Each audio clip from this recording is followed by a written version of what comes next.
Bienvenidas, bienvenidos a un nuevo programa y el último de esta segunda temporada de Conversaciones Ecoconstituyentes, una coproducción entre el periódico El Resumen y el Observatorio Latinoamericano de Conflictos Ambientales, OLCA. Y bueno, como ya es costumbre, esa cápsula que acaban de ver sobre Buen Vivir es una de las cápsulas que pueden encontrar tanto en YouTube como en Facebook, en nuestras distintas redes sociales, de los conceptos del ecoglosario constituyente. Y también recuerden que pueden descargar el ecoglosario completo en su formato virtual en la página del OLCA. Y ahora los dejo con Lucio para que nos presente a nuestra invitada de hoy y de este último capítulo del programa. Lucio. Hola, buenas tardes a todas, todos y todes. Como decía Pachi, estamos en el último programa de esta segunda temporada que estamos haciendo de Conversaciones Ecoconstituyentes. Sin duda, un programa que hemos levantado junto con otras estrategias de trabajo en el proceso constituyente para asumir los desafíos socioambientales que significa el proceso que estamos viviendo. Y en ese sentido, hoy día tenemos a una invitada a un mes del inicio, digamos, de la instalación de la Convención Constitucional, que no ha estado exenta de dificultades, de problemas, pero también de grandes avances, por lo que hemos sabido de este proceso hasta hoy día. Y para eso, bueno, estamos muy encantados de presentar a Elisa. Siempre cuesta decir tu apellido, Elisa, ¿no? Justinianovich, convencional del distrito 28 de la región de Magallanes, de Punta Arenas. Yo voy a hacer una pequeña reseña tuya, Elisa. Bueno, Elisa es investigadora de la Universidad de Magallanes, investigadora del Centro de Estudio de los Recursos Energéticos de la Universidad de Magallanes, pero tiene también quizás es una persona que reúne cualidades que para nosotros, los que estamos en los movimientos sociales y particularmente en el movimiento socioambiental, en este tiempo características que me gustaría mencionarlas y destacarlas, ¿no? Por un lado, una investigadora académica formada en la Universidad de Concepción, tanto en el pregrado como en el posgrado, en materias de bioingeniería, también con un doctorado en química, pero junto a esa característica académica ella tenía una orientación en función de asumir estos nuevos desafíos de los tiempos desde el mundo académico y de la investigación, ¿no? Con su trabajo relativo a los temas de la energía y de los biodigestores y esas cosas que esperamos que ella nos cuente un poquito en algún momento. Pero también junto a esa característica ella tiene una trayectoria como activista, ¿no? Como activista en el feminismo y también activista en el mundo socioambiental. Por lo tanto, son quizás características de la nueva generación de los movimientos sociales que debiéramos considerar muy en las nuevas configuraciones que se están dando, ¿no? Estas nuevas maneras de asumir las crisis que estamos viviendo, pero también cómo estamos mirando el futuro. Así que, bueno, encantado de tenerte en este espacio, hoy día además como vicepresidenta en este cuerpo colegiado de la Convención Constitucional, y darte la bienvenida y decirte que estamos muy contentos y contentas de que nos acompañes hoy día en este programa. ¿Cómo estás, Elisa? ¿Qué nos cuentas? Si quieres puedes autopresentarte, agregar algunas características de tu vida, de tu trayectoria, para que los que nos están escuchando puedan también sentirte más próxima en tu trabajo. Sí, bueno, muchas gracias, Lucio, por la presentación y a todas las amistades ahí del resumen que están levantando también estos espacios de de conversación, de intercambio también, de las experiencias que se están viviendo en este proceso, en este camino que estamos construyendo. Y no, en general está bien completa la presentación, solo me gustaría relevar también los activismos acá de la Patagonia rebelde, como le llamamos las feministas, ¿no?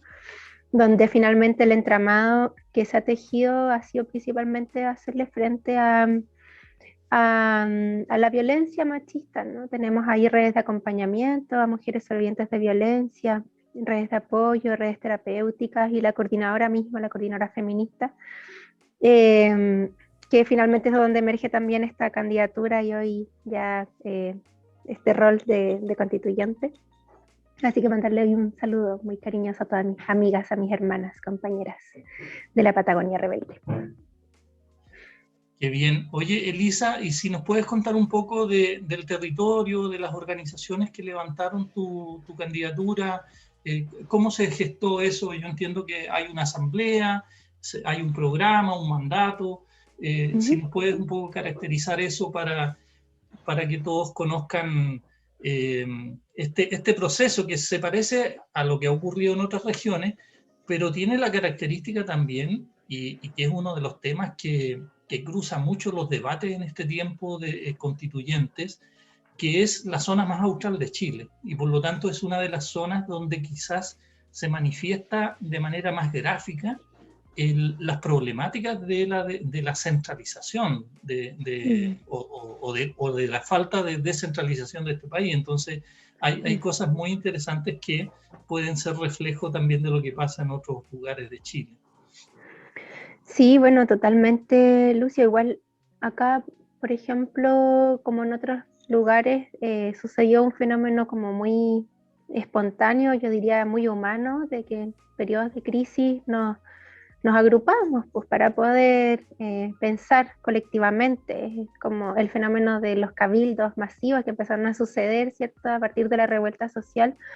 Y acá claramente no fue la excepción, se levantaron cientos de cabildos y como coordinadora tomamos esa decisión de levantar un parlamento permanente, el Parlamento Feminista de la Patagonia Rebelde, y toda esa experiencia que levantamos durante más de un año la traspasamos también a un espacio más amplio, que es la Coordinadora Social de Magallanes, que reúne decenas de organizaciones sociales de toda la región y es un espacio que se articula justamente para hacerle frente al proceso constituyente de una forma amplia, diversa, participativa, deliberativa, reuniendo en primer lugar a todas estas organizaciones con el afán de generar diagnósticos y proposiciones y en algún momento tomar la decisión de disputar las elecciones, de disputar un escaño también en la convención, con toda la perspectiva crítica que veníamos sosteniendo también desde estos espacios organizados comunitarios, ¿no?, que están fuera de la institucionalidad, fuera de los partidos políticos y desde esa perspectiva crítica, sin embargo, tomamos esa decisión porque considerábamos que era el momento para poder disputar un espacio de transformación importante en este país y que lo necesitamos con tanta urgencia. Entonces, desde esa articulación emerge una lista, ¿no?, una lista independiente de la coordinadora social, y ahí, bueno, tuvimos esa tremenda alegría de poder llegar con un escaño, en este caso conmigo, a la convención, y esta articulación se mantiene durante todo el proceso, ¿no? Seguimos asambleando una vez por semana a lo menos, y hemos logrado levantar también una orgánica que en función de los objetivos que nos hemos planteado y que tienen relación justamente con seguir impulsando estos espacios participativos, incidentes y vinculantes. Y el compromiso para con todas las candidaturas que se levantaron, y en este caso van conmigo, van de la mano conmigo, es el compromiso de defender el mandato que emerge desde el territorio. Y es un mandato que está en continua construcción, pero que en primera instancia es el programa que inscribimos en CERVEL y que reúne una sistematización de todos estos cabildos y parlamentos que fueron levantados durante más de un año acá en el territorio. Entonces, bueno, ha sido un proceso súper lindo, un tremendo desafío y que lo seguimos sosteniendo así como con mucha energía y con mucha emoción también por todo lo que ha significado caminar juntos todo este tiempo y sentir cómo se va fortaleciendo esto en el camino también a partir de la visibilidad que tiene la misma convención a través de los medios, y eso obviamente contribuye a generar esperanza también, pues, pese a todos los ataques, que sabemos que hay muchos ataques por determinados grupos para intentar deslegitimar el trabajo, pero sentimos que cuando hay representantes, ¿no?, que están comprometidas con este camino social y popular, pues la información fluye desde abajo, ¿no?, a través de esas redes que se han venido construyendo, así que estamos con mucha esperanza en el proceso.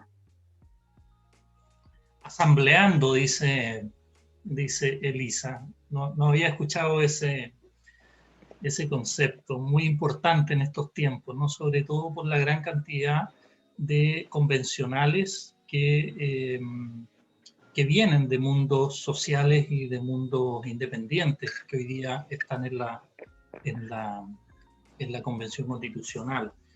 Un poco entrando en cómo se ha vivido estos últimos 30 días de instalación de la Convención, donde tú hoy día ya estás asumiendo un mandato también al interior de la Convención, siendo parte de este cuerpo colectivo que se ha definido para romper la lógica que de alguna manera se heredó en la parte institucional de la Convención, y que bueno, ha tenido ya estas semanas que uno viendo un poco más de cerca, ve que hay mucha intensidad, ¿no? Ha habido mucha actividad. ¿Qué balance haces tú y cómo estás viendo el trabajo que viene en los próximos 30 días, que es como el periodo que va a funcionar esta parte que corresponde, digamos, todavía a la instalación, ¿no? Porque sobre todo las comisiones que se formaron, se supone que tienen un mandato de generar condiciones para iniciar ya directamente el proceso constituyente en los próximos 30 días. ¿Cómo haces este balance y cómo lo puedes proyectar un poco para las próximas semanas que vienen en la convención? Es un balance muy positivo, la verdad, y no es porque venga de primera fuente, pero ha sido súper intenso el trabajo que hemos tenido que llevar allí, y realmente es algo que no nos esperábamos ninguno de nosotros, estar trabajando de lunes a domingo, de las 8 de la mañana a las 8, 9, 10, 11, 12 de la noche, todos los días, los fines de semana también seguimos con reuniones, y dando cuenta también en nuestras bases, en nuestros espacios asamblearios de todo el trabajo, y recibiendo retroalimentación también. Entonces ha sido muy, muy intenso, y eso también porque hay un compromiso muy latente con el proceso que estamos llevando, y con muchas amenazas también en esta fragilidad que significa construir algo desde cero. Estamos construyendo una institucionalidad desde absolutamente nada, pues algo inédito en este país. Y no tenemos el apoyo del gobierno tampoco, eso lo sabemos, al contrario, tenemos un gobierno que ha entorpecido todo el camino, desde el día 1, ¿no? Desde que se firma este supuesto acuerdo por la paz, después una ley que tiene un montón de amarres, después una forma de elecciones también que nos pone en desventaja a los movimientos sociales, a las candidaturas independientes, después una desinformación total, donde recién pocos días antes de la inauguración de la convención tenemos noticias respecto a cuándo vamos a viajar, si tenemos algún lugar donde alojarnos, ¿no? Como lo básico, y llegamos ahí el primer día ya con represión en las calles, ¿no? Y al segundo día que queremos instalarnos a trabajar, no están las condiciones materiales, ni sanitarias, ni aforos, absolutamente nada. Entonces ha habido uno tras otro un montón de barreras y de formas de entorpecer nuestro trabajo.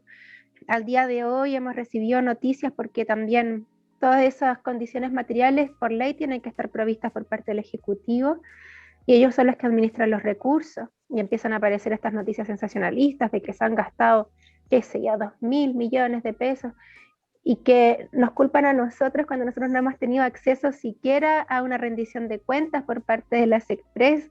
Entonces estamos recién formando esta institucionalidad, esta normativa que nos permite tomar esto en nuestras manos y administrar de buena manera esos fondos, pero los gastos sabemos que han sido totalmente desvirtuados y alejados de la realidad. Entonces, es mucho la verdad, pero pese a todas esas dificultades, tenemos ya 8 comisiones andando, integradas, funcionando en sus procesos de audiencias públicas.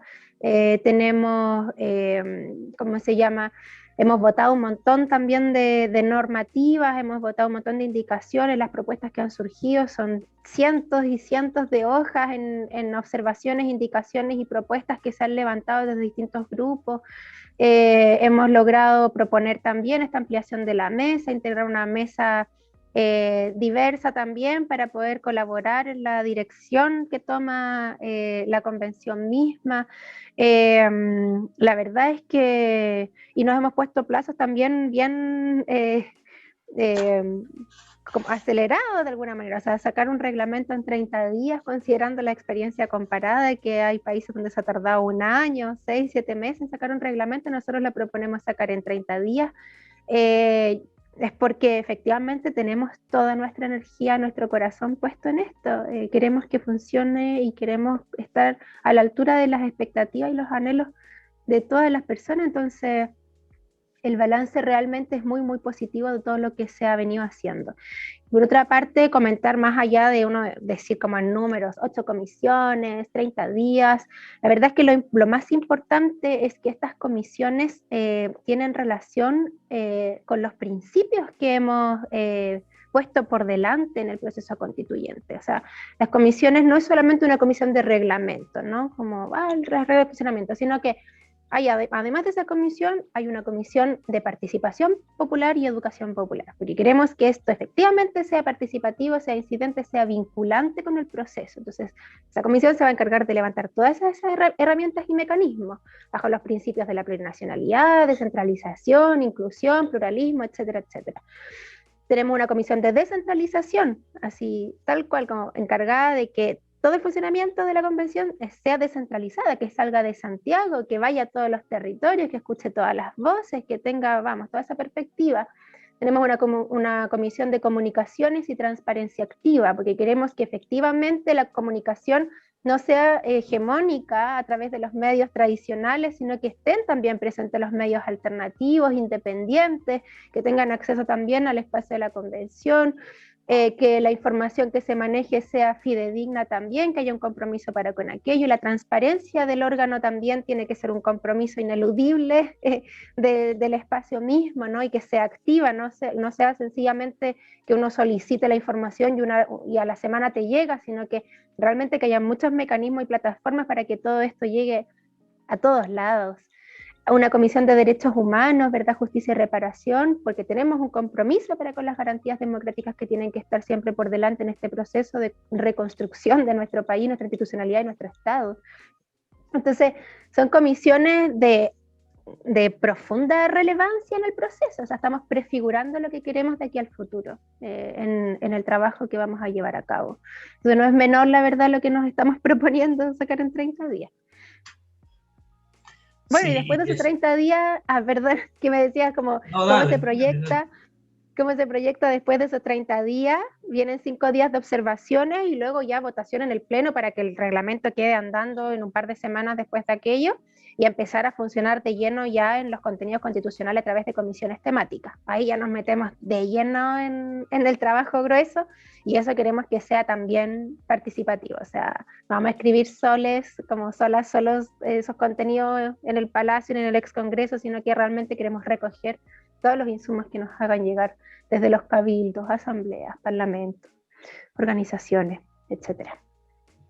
Sí, bueno, tremendo desafío y muy intenso el trabajo, ¿no? En esta campaña de desinformación de los medios tradicionales, donde se ha tratado de mostrar por un lado farandulizar un poco, pero también poner el foco de la información que se transmite hacia problemáticas menores y no a esta gran tarea que se está llevando adelante, ¿no?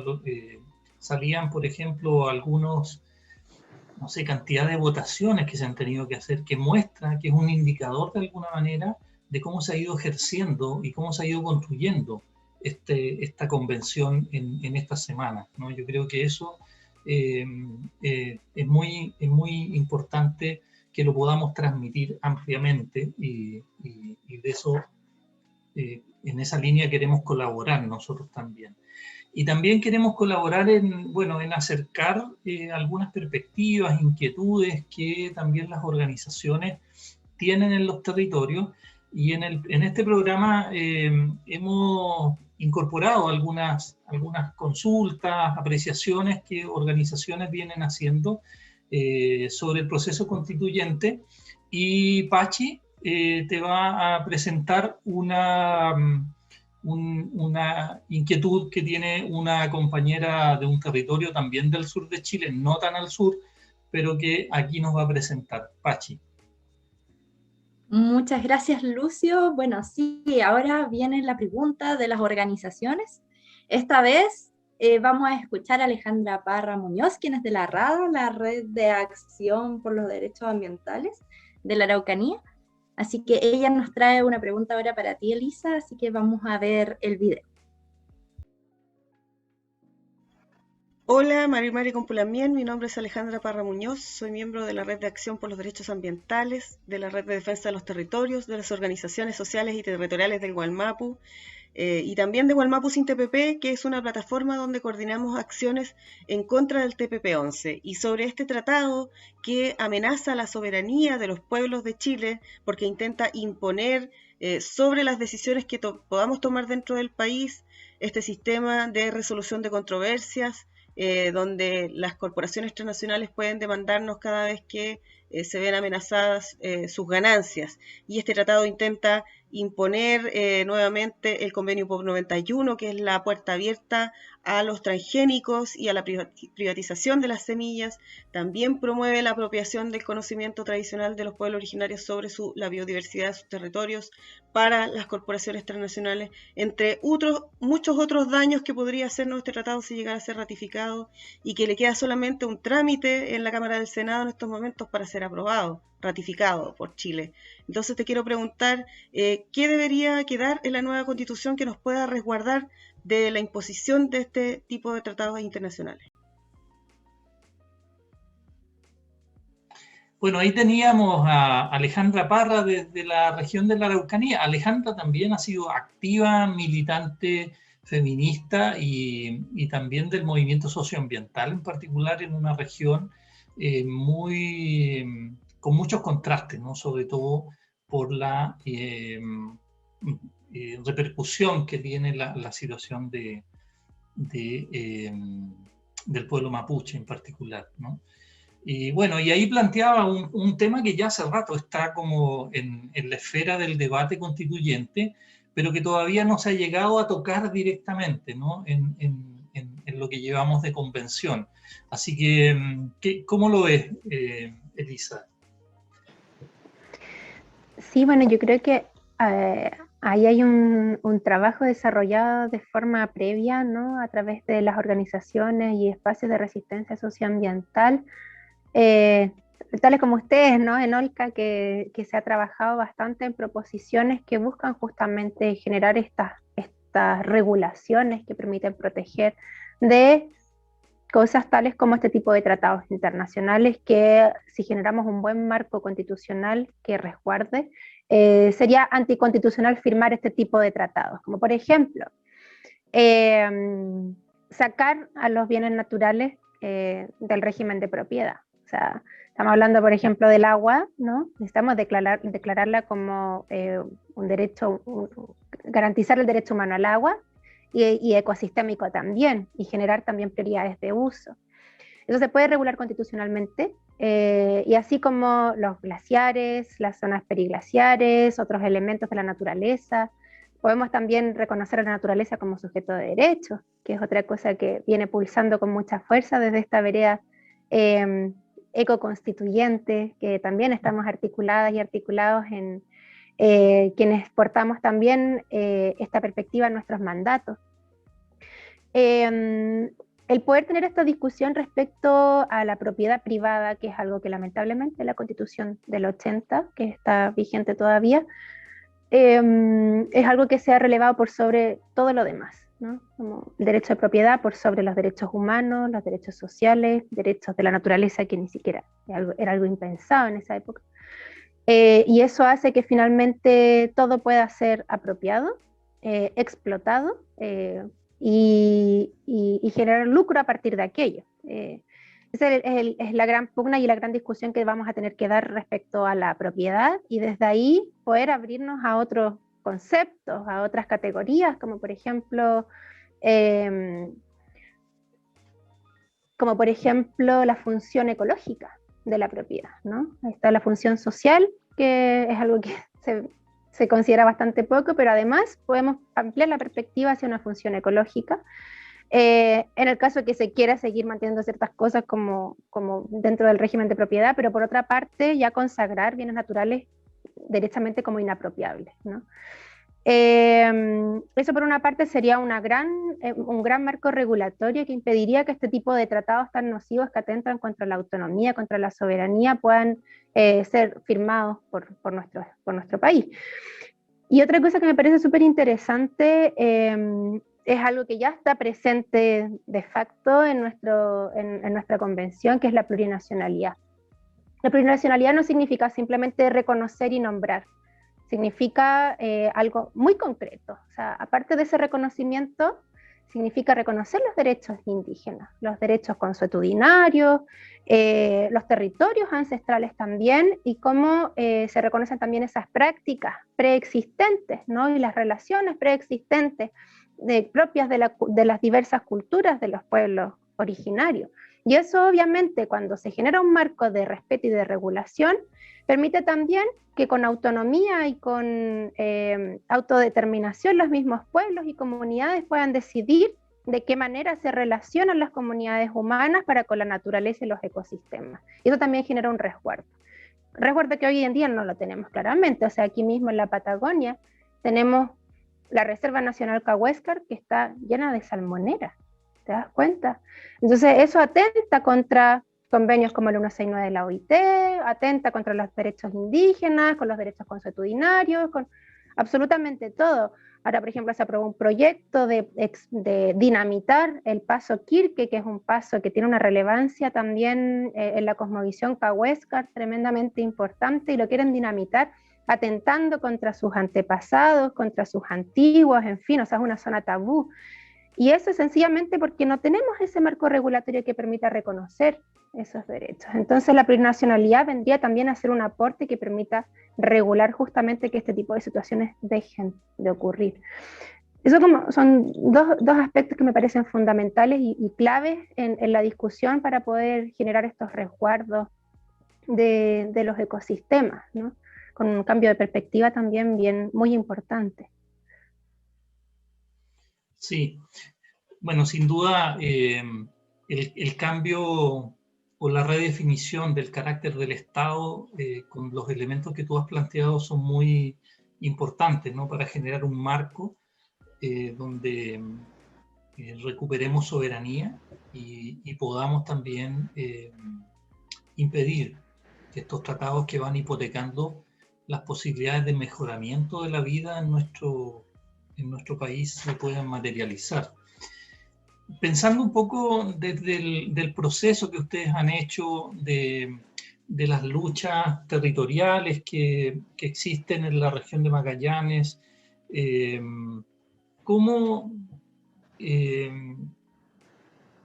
crees tú que la Constitución o qué debiera contener la Constitución para que efectivamente se respeten los derechos de las mujeres, de las disidencias, los derechos de la naturaleza?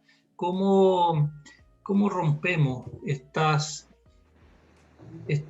arraigos, estos anclajes que tiene la institucionalidad actual del punto de vista neoliberal, capitalista, extractivista, patriarcal, ¿no? Como distintas caracterizaciones que los movimientos han ido tomando cada día más conciencia sobre esto? ¿Cómo lo han venido viendo ustedes? ¿Cómo se pueden empujar en este proceso esas esas definiciones, ¿no? Que están en línea también con lo que tú ya mencionabas, ¿no? Que son como condicionamientos transversales o concepciones transversales que el nuevo texto constitucional debiera tener, pero que para efectos de atender algunas preocupaciones sobre derechos y sobre también ciertos principios que la Constitución debe definir, ¿no? ¿Cómo lo han visto ustedes desde una perspectiva, digamos, de los movimientos, de los territorios, de las organizaciones, de las feministas, de los ecologistas, de Magallanes? Claro. Bueno, como feminista autónoma, nosotros nunca hemos creído mucho en la institucionalidad. O sea, si nos atrevimos a disputar esto es porque realmente vemos una posibilidad de transformar la institucionalidad, ¿no? Hacer transformaciones profundas que permitan hacer un cambio bastante considerable dentro de cómo se distribuye el poder, de cómo podemos apostar hacia unas democracias plenas, participativas, incidentes, vinculantes, en fin, o sea, hay cosas muy importantes que por primera vez en nuestro país tenemos posibilidad de meter mano y transformar.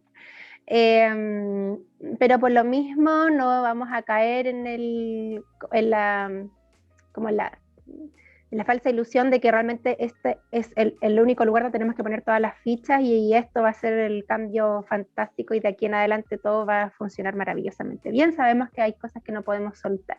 No podemos soltar nuestros espacios de articulación, no podemos soltar nuestros espacios de resistencia, no podemos soltar nuestras coordinadoras, nuestras colectividades, en fin, porque el cambio tiene que empujarse desde todos lados, tanto desde adentro como desde afuera, de arriba, de abajo, de todos lados. Porque lamentablemente el problema es sistémico. Es muy profundo cómo ha calado el neoliberalismo en nuestro país. Ha calado no solamente en las instituciones, sino que también en nuestra cultura, en nuestra forma de relacionarnos, en nuestra forma de pensar, de concebir el mundo, la vida, en fin, como que ha permeado muy profundo también, en lo profundo de nuestra humanidad también. Se ha promovido el individualismo, el exitismo, la competitividad por sobre la cooperatividad, ¿no? El apoyo mutuo, la solidaridad, como otros valores humanos. Entonces, claramente necesitamos seguir trabajando por todos lados. Pero bueno, ya de lleno en la parte constitucional, creemos que efectivamente la perspectiva feminista tiene que estar presente en todas las discusiones. Y relativo al tema de violencia, cómo poder garantizar vidas libres de violencia, pasa porque, en primer lugar, lo mismo que para con los pueblos originarios, reconocimiento, ¿no? Reconocimiento de mujeres, disidencias sexogenéricas, infancias y todos los grupos históricamente oprimidos como sujetos de derecho. Necesitamos ser reconocidas como sujetos de derecho. Eso como primer punto. O sea, la Constitución del 80 sabemos que en ninguna parte menciona siquiera a las mujeres, que después con una enmienda aparece por ahí el nombre de mujer, qué sé yo, pero es algo que fue pensado por hombres tremendamente patriarcales, machistas, que pensaron a la mujer como, qué sé yo, una esclava que está en la casa, ¿no? Y eso tiene que cambiar a partir de nombrar a esa sujeta política, ¿no? Y una vez nombrada, toda la bajada orgánica, ¿no? Institucional tiene que encargarse de garantizar lo que para nosotros demandamos, vidas libres de violencia, y para ello la institucionalidad tiene que enfocarse en educar, en prevenir, en sancionar, ¿no? Es decir, involucrar al Poder Judicial también en esto, y reparar. Porque sabemos que el Estado no está a nuestro favor. O sea, todas las mujeres que han sufrido violencia llegan a la institución y no hay respuesta para nosotras. No hay ninguna medida de protección, mucho menos de reparación. Una y otra denuncia y no queda en nada hasta que termina en un femicidio. Es muy brutal la realidad. Y entonces, por lo mismo, apostamos a que estas discusiones tengan esa profundidad también, estén dotadas de estas experiencias para que en definitiva no solamente la parte dogmática tenga este contenido, sino que la orgánica también, y mandate al Estado a hacerse cargo de lo que significa garantizar vidas libres de violencia. Ahora, eso respecto a la violencia más evidente, más concreta, pero sabemos que hay muchas otras formas en las cuales se ejerce violencia por parte de las instituciones y por parte del Estado, ya sea por acción u omisión, ¿no? Y en ese sentido el lente feminista está puesto en todas las discusiones. O sea, si vamos a hablar de trabajo, necesitamos reconocer el trabajo doméstico y de cuidados, que es un trabajo que recae principalmente en las mujeres, es invisible y es no remunerado y no tenemos derecho a seguridad social, pese a que la mayoría de las mujeres que trabajan en cuidados terminan su jubilación con absolutamente nada, porque nunca ha sido remunerado ese trabajo ni considerado. Entonces el sistema de seguridad social tiene que ser universal y tiene que tener una perspectiva también feminista. Si vamos a hablar, bueno, lo que comentábamos antes, ¿no? La perspectiva ecológica también pasa por este lente ecofeminista, ¿no? De cómo, así como se explota la tierra, se explota también a las mujeres, se explota también a los seres humanos, a los trabajadores y trabajadoras. Si vamos a hablar de derechos, no sé, como se habla de salud, reconocimiento de los derechos sexuales, reproductivos y no reproductivos, y así, o sea, nuestras apuestas, nuestros programas son realmente muy completos y complementarios porque los hemos construido desde también la convocatoria hacia una enorme diversidad de compañeras y compañeros. Entonces, vamos a estratégicamente posicionarnos en todas las comisiones, que no haya ningún espacio de discusión sin una feminista ahí para poner la perspectiva, que nos permita justamente generar estas garantías para nosotras, nosotres. Sí, bueno, como tú lo expresas, hay puntos convergentes, ¿no? En las perspectivas de cómo hoy día hacernos cargo de la crisis política en general, pero también las otras crisis que tiene nuestra sociedad, ¿no? O sea, las deudas, cómo nos hacemos cargo de las deudas históricas en este nuevo marco constitucional, ¿no? Cómo erradicamos todas las formas de violencia, el patriarcado, y los pilares que han anclado el neoliberalismo en nuestra sociedad, ¿no? Creo que eso son los temas que hemos venido trabajando, conversando, discutiendo en los movimientos que creo que le dan mucha potencia a los planteamientos que se vienen haciendo desde los movimientos sociales, ¿no? Yo creo que eso es muy importante. Llevándote un poco al plano de tu trabajo de investigadora académica, como lo decía en tu presentación, en la presentación de tú eres investigadora de la Universidad de Magallanes. En los movimientos socioambientales ha habido por años mucho distanciamiento entre las luchas socioambientales y el mundo de las universidades, el mundo de la investigación, por esta cooptación que se ha hecho también del mundo científico, ¿no? Por esta privatización que se ha hecho del sentido de la universidad y de la actividad científica en nuestro país, orientada fundamentalmente a generar renta económica para los intereses de las empresas, de los grupos transnacionales. Quisiera que si nos puedes contar un poco del trabajo que tú estás haciendo y cómo eso lo puedes proyectar hacia esta experiencia de construir la nueva Constitución, tanto en el plano quizás de cómo concebir una nueva universidad y una nueva ciencia para nuestro país. O sea, cómo eso se puede llevar al campo de los derechos sociales, al campo de los derechos de la naturaleza. Yo sé que tus ramas de investigación están vinculadas, ¿no?, al tema de la energía y al tema de reprocesar desechos para el uso del punto de vista energético. Entonces me gustaría a ver si puedes comentar un poco y vincular esas temáticas que me imagino que también son parte de tus reflexiones en el plano constituyente. Sí, bueno, primero comentar lo primero que estabas enunciando, Lucio, que igual es algo que responde mucho a nuestra cultura patriarcal, ¿no? De por qué se generan estas desconexiones y que también viene de la mano con el modelo que se instala. O sea, si hay una desvinculación, una desconexión de la academia y con la sociedad, pasa porque justamente, o sea, se impone un modelo que te exige competir, que te exige también ir en función del mercado, en función del crecimiento económico, de las directrices que cada uno de los gobiernos va trazando en función de este objetivo que es netamente macroeconómico. Y también responde a que no hay autonomía por parte de los grupos de investigación y las universidades, ¿no? Y por otra parte, patriarcal en el sentido de que se posicionan también los distintos tipos de conocimiento de una forma jerárquica, donde pareciera ser que el conocimiento académico es más importante que otro tipo de conocimientos y saberes, y eso es tremendamente falso. O sea, por ejemplo, ¿de dónde obtenemos el alimento, que es algo vital? A partir de la sabiduría y los saberes campesinos que son heredados generación y generación. No viene de la academia, ni del laboratorio, ni de... No, es saber popular, campesino, indígena. O sea, eso es tremendamente valioso y está puesto como... es invisible. Entonces, ahí yo creo que esas discusiones también se van a dar, y respecto como cuál podría ser la contribución del mundo de la ciencia, de la academia, yo creo que aquí tenemos que dar también la discusión respecto a cómo y para qué se genera el conocimiento. Creo que la ciencia tiene que estar a disposición de los pueblos. La ciencia tiene que ser para los pueblos y no para la industria.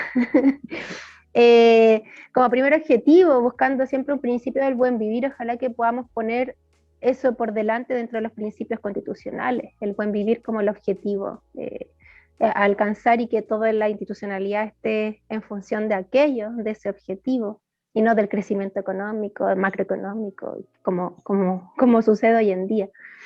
Y bueno, claramente hay muchísimos tipos de ciencia. O sea, yo puedo hablar de mi campo en particular, que es justamente, como tú decías, trabajo desde las energías renovables, valorización de residuos, y claramente que hay un aporte muy importante que se puede hacer desde ese lugar, en función de que estamos también en una crisis de los elementos de la naturaleza. Estamos en una crisis del petróleo, una crisis energética, una crisis climática, una crisis socioambiental, crisis del agua. O sea, estamos en un periodo de muchas crisis sobrepuestas, y es muy importante que la ciencia también y la tecnología esté a disposición de poder ofrecer soluciones a esos eventos. Pero no basta con aquello. O sea, yo creo que primero hay que hacer una revisión mucho más profunda respecto a cuál es el origen de esa crisis.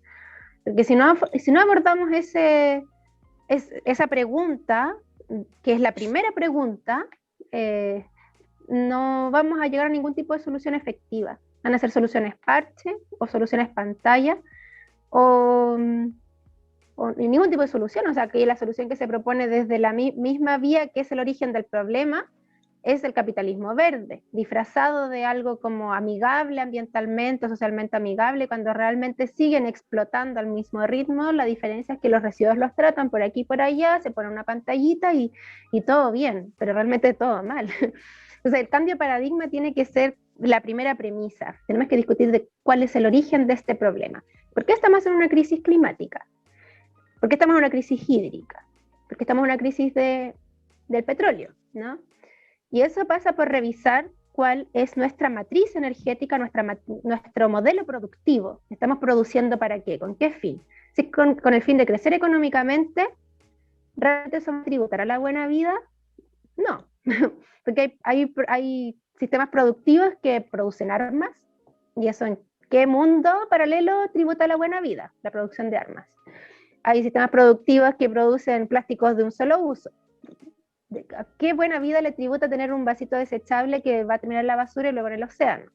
Entonces, hay que revisar esa matriz productiva y esa matriz energética. ¿Para qué estamos produciendo lo que estamos produciendo? Y luego de que hagamos esa revisión y nos demos cuenta, vale, esto no es necesario, esto tampoco, vamos a empezar a tener prioridades de uso de la energía, ¿no? Y con estas prioridades de uso, ya podemos replantearnos entonces cómo producimos esa energía. Pero si no hacemos esa primera pregunta y encontramos esa respuesta primero que nada, y seguimos produciendo energía para producir cualquier tipo de cosa, vamos a seguir bajo la misma lógica, porque las energías renovables no es algo que se genera a partir del aire como se piensa. Digo, energía eólica, aire, qué maravilla. También se necesitan materiales para levantar esos tremendos molinos, y se necesita explotar también minerales, y se necesita, ¿sabes? Entonces, necesitamos hacer esa primera revisión, porque si no, no hay ningún tipo de solución. Las energías renovables, como se intenta vender como la gran panacea, ¿cierto?, para la solución de todos nuestros problemas. Pero que es importante hacer esa transición, sí, de todas maneras. Hay que hacer esa transición, pero no sacamos nada con llenar todos nuestros territorios de molinos eólicos, ni de paneles solares, ni de, o sea, la extracción del litio en el norte tiene la escoba con los salares.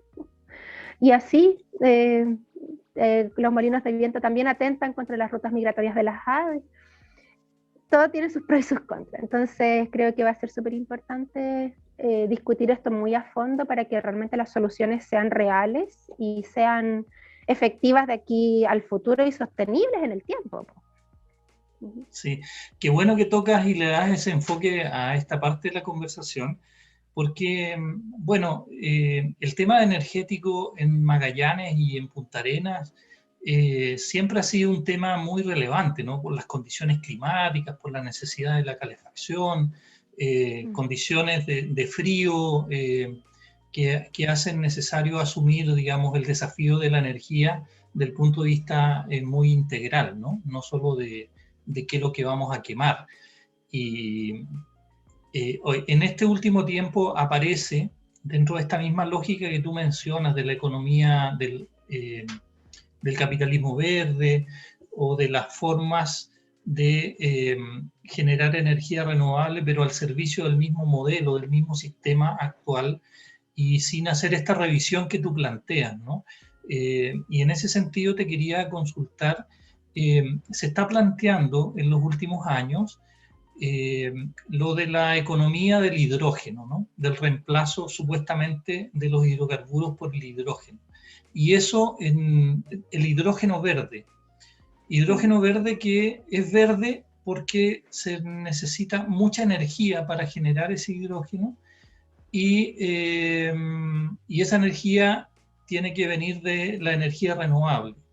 Y dentro de los focos de desarrollo de este nuevo negocio de la energía, o quizás de una nueva manera de ganar más dinero a partir de la energía eólica y fotovoltaica, está esto de exportar hidrógeno, porque se plantea esa como prioridad.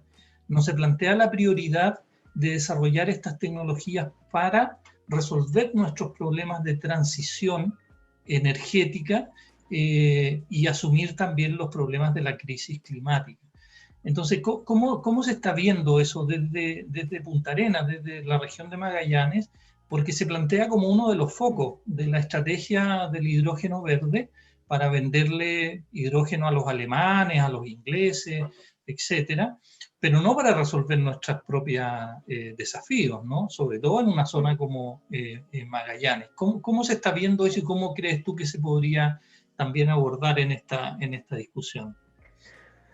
Sí, bueno, Lucio, ahí tú das la respuesta, ¿no? Lamentablemente es una solución que se plantea siempre desde la lógica colonialista también, pues son empresas, son grandes transnacionales, en este caso alemanas, que vienen a proponer una solución tecnológica a nuestros problemas, pero que realmente están buscando capitalizar para ellos mismos, ¿no? Producir hidrógeno acá en un lugar muy propicio por los fuertes vientos que corren, para generar este tipo de biocombustible, pero con el afán de poder exportarlo principalmente. No sé dónde está puesta la prioridad en poder abastecer energéticamente ni a la región ni a nuestro país. Y eso en desmedro, ¿cierto?, de otro tipo de políticas que pudieran propiciar justamente el desarrollo de este tipo de tecnologías a nivel local. O sea, te digo, yo trabajo en el CERE, en el Centro de Estudio de Recursos Energéticos, y con suerte tenemos financiamiento, si es que logramos en la lógica de la competitividad, para poder desarrollar un proyecto de investigación que pueda propiciar el desarrollo de esta tecnología. Es algo que hace muchos años que se viene intentando desarrollar en la Universidad de Magallanes, pero no hay recursos para poder levantar un laboratorio, por ejemplo, que pueda propender al desarrollo local, porque no es algo tampoco tan complejo de hacer, pero si no hay apoyo por parte de los gobiernos de poder hacerlo en casa, ¿no? Y que genere realmente una solución en términos energéticos. Acá la dependencia energética es prácticamente del 100% en los recursos fósiles. Y acá es vital realmente contar con el gas porque es una zona demasiado fría, entonces no necesitamos calefaccionarnos también. Y sería fantástico que pudiéramos desarrollar que pudiéramos producir hidrógeno verde efectivamente, pero vamos, que sea desarrollado de forma estatal, porque tiene que venir una transnacional a ponerse con la industria acá y luego revendernos lo que está generándole ganancias a costa de la invasión de nuestros territorios, porque finalmente eso es lo que quieren hacer, venir a poner sus molinos, llenarnos de molinos para producir hidrógeno y exportarlo y vendernos quizás a qué precios, a qué tipo de garantías tenemos de que van a generar una solución real a nuestro problema de dependencia energética. Entonces, yo creo que ese finalmente es el problema, más que la tecnología en sí, sí es una herramienta, ¿no? Pero el cómo se implementa, quién lo implementa y para qué lo implementa es el conflicto que hay en torno a aquello. Sin duda. Energía para qué y para quién y qué energía, ¿no? Vamos a definir para el futuro de nuestras sociedades. Para ir cerrando, Elisa, y no abusar mucho de tu tiempo, yo estuve viendo un poco el programa que inscribió tu candidatura y presentó un esbozo, digamos, de principios y derechos. Me llamó mucho la atención que dentro de los principios se plantea la eliminación de las Fuerzas Armadas. Es algo que yo no he escuchado. Yo lo comparto y lo he planteado también, ¿no?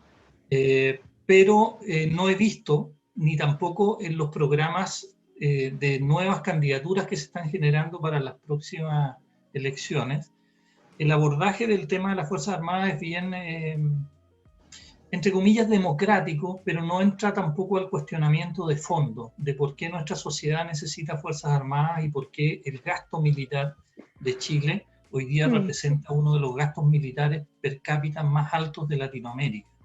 Entonces hay todo un tema ahí, pero quería destacar ese punto dentro de tu catálogo de programa, digamos, de puntos de principios, de derechos.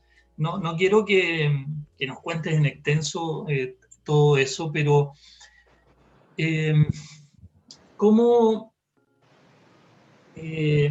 ¿cuáles son los principales ejes de principios y derechos que tú crees que deben estar en este nuevo marco constitucional para transitar hacia una sociedad justamente que supere estas problemáticas que estamos conversando, ¿no?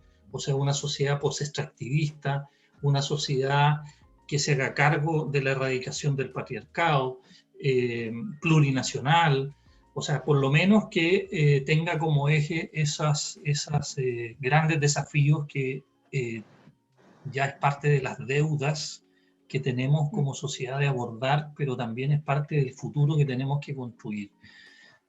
Si me puedes hacer una breve reseña sobre eso, ¿qué temáticas de esas son cruciales, digamos, para una sociedad post-extractivista, feminista, plurinacional, con derechos de la naturaleza, decimos nosotros también, que pueda configurar este nuevo marco constitucional?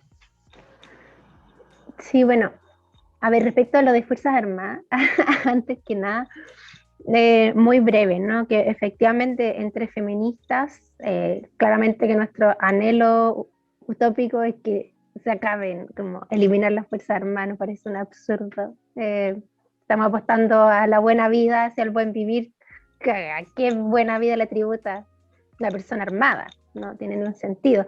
Pero claro, cuando comenzamos a trabajar en los parlamentos, la temática de Fuerzas Armadas, empiezan ahí a aparecer los temores y qué sé yo, que tal vez puede ser necesario, porque siempre está ese miedito al fantasma de los enfrentamientos entre las fronteras y los países y tal, y cómo no vamos a tener Fuerzas Armadas, vale.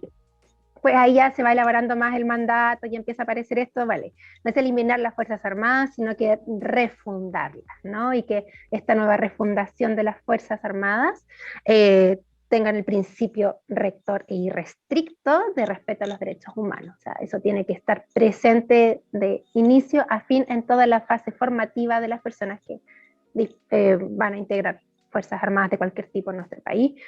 Y de ahí aparecieron cosas súper interesantes en los parlamentos que discutimos Fuerzas Armadas, como por ejemplo que tengan una función social, ¿no? Una función social, ecológica, que contribuyan a la investigación, o sea, todas las navales, que vayan a hacer medición a los glaciares, el retroceso, el desprendimiento, o sea, no están ahí en sus barcos, ¿por qué no van a hacer una buena labor, ¿no? Como a la sociedad, a la investigación, porque construyan caminos, que vayan aquí, que ayuden a las ollas, no sé, como hay muchas cosas en las que podrían contribuir en lugar de estar ahí como encerraditos, confinados, haciendo ejercicio, no sé, la verdad, como que hay mucho desconocimiento también por parte de al menos mi entorno sobre qué es lo que hacen las Fuerzas Armadas, ¿no? Porque no estamos en guerra.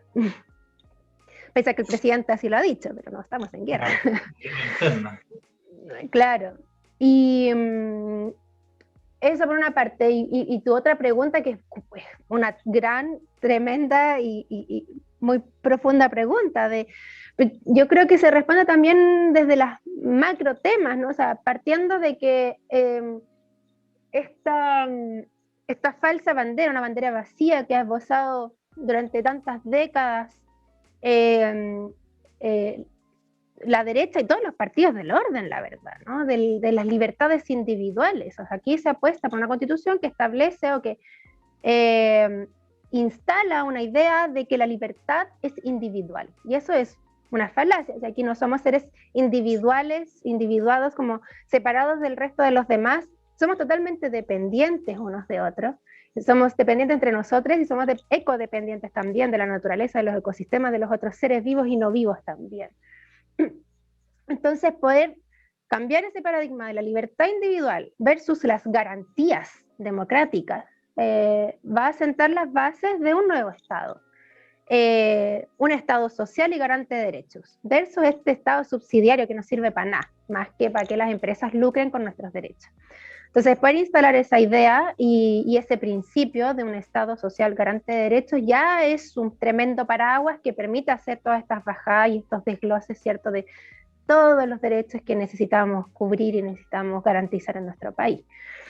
Y ahí, obviamente, pensar en salud, educación, vivienda, previsión, como los 4 fundamentales que son los más sentidos y que se han manifestado con más fuerza, pero hay que insumar toda esta fuerza de los movimientos socioambientales y feministas y populares que vienen también portando mandatos mucho más profundos, necesarios y urgentes, ¿no? Como tú decías, derecho a la naturaleza, derecho a los animales, derecho de las disidencias sexogenéricas, derecho a las infancias, derechos de las personas migrantes, derechos de, como, vamos pensando y como incluyendo todo esto que también es parte de nuestras luchas, de nuestros espacios de resistencia, y creo que eso finalmente, esa gran diversidad que ha logrado entrar a la convención va a permitir que esta transformación que estamos apostando sea realmente inclusiva de toda esta diversidad y que finalmente nadie quede fuera. Estamos generando un espacio donde no haya ningún tipo de discriminación y que todas las personas sean incorporadas, y no solo las personas, sino que también la naturaleza, seres vivos, no vivos, que también están dotados de derechos, ¿no? Yo creo que eso, muy a grandes rasgos, igual la pregunta es muy amplia, Lucio, lo siento. Sí. No, muchas gracias, Elisa. Sin duda es una tremenda tarea en la que todos tenemos responsabilidad. Nosotros promovemos que todas y todos somos constituyentes, ¿no? Y por lo tanto, la Constitución en sí misma no es un articulado leguleyo, ¿no? Es donde deben quedar plasmados nuestros sueños, nuestras proyecciones, en nuestro proyecto de vida futura, ¿no? Y creo que debe estar caracterizada por todas estas menciones que hemos ido construyendo para hacernos cargo tanto de las deudas como también del futuro. Si quieres agregar alguna palabra para cerrar esta conversación, que ha estado muy interesante contigo, además tomando temas que quizás en otras conversas no hemos podido tomar y que ha sido muy interesante. Elisa, te dejo ahí para que te puedas despedir de nuestra audiencia en esta oportunidad. Sí, bueno, primero mandarles muchos cariños, muchos abrazos a ustedes, a todas las personas que están organizadas hace tanto tiempo y están tan a disposición de todo este trabajo que se está desarrollando. Creo que eso ha sido fundamental para todas las constituyentes que venimos justamente de espacios organizados, de poder contar con todos esos insumos y toda esa información tan nutrida que nos han hecho llegar de distintas formas, de distintos lugares. Talleres que se han propiciado también, seminarios, foros, todo eso ha permitido que finalmente se despierten más corazoncitos también en función de querer participar de este espacio. Creo que es súper importante que estemos ahí todos activas y participantes de este proceso de construcción colectiva, pues si finalmente es lo que va a dotar de legitimidad a la Constitución que emane desde la Convención, es que efectivamente todos tengan esa posibilidad de participar en la construcción de ella. ¿Y qué más les puedo decir? Que, bueno, que sigan apoyando también, porque igual está complicado, dentro de la fragilidad que significa partir algo desde cero. Y obviamente estamos haciendo algo que va a generar mucho, y está generando mucho disgusto a los poderes fácticos de este país, y van a estar continuamente intentando sabotearlo. Así que ahí pedir la colaboración para difundir, para ayudarnos a comunicar todo lo que se está haciendo y ayudando también a motivar a que más personas se puedan involucrar. Pues vamos a darlo todo para que el reglamento incorpore herramientas concretas de participación incidente y vinculante en el proceso. Así que ahí contamos con ustedes y ustedes cuenten con nosotros. Y muchas gracias, bueno, a nombre del OLCA y del periódico Resumen. También esta es una alianza que opta por la descentralización, ¿no? Bueno, el OLCA siempre ha trabajado en regiones, en distintos procesos de conflictividad socioambiental, pero también, bueno, estamos recreando y creando nuevos espacios para fortalecer este proceso, como tú dices, ¿no? Estamos a disposición y comprometidas para acompañarles, para apoyarles y que efectivamente tengamos una nueva constitución que erradique el neoliberalismo, el extractivismo y que pueda sentar las bases para, bueno, erradicar todas las formas de violencia y de precarización de la vida en nuestro país. Así que muchas gracias, Elisa Justinanovich. Ay, qué difícil, oye. Es como Justiniano. Justinianovich. Sí, eso, muchas gracias. Agradecidos de tu participación. Esperamos seguirnos encontrando y cuenta con nosotros para lo que necesiten también en el trabajo como convencionales. Y seguimos viéndonos en estos días. Así que muchas gracias por acompañarnos hoy, Elisa, y felicitaciones por estos nuevos mandatos que estás asumiendo en la vicepresidencia de la convención y bueno, que sea todo un éxito la gestión que están haciendo y estamos ahí para acompañar, así que muy esperanzador lo que está pasando y creo que no tenemos que soltar el proceso para que efectivamente llegue a que tome un buen rumbo y que llegue a un buen puerto también para todas y todos y todes. Muchas gracias, Elisa. Muchas gracias a ti, Lucio, y a María Paz, que está por ahí, a todas las amistades del Resumen. Un abrazo grande. Muchas gracias por la invitación.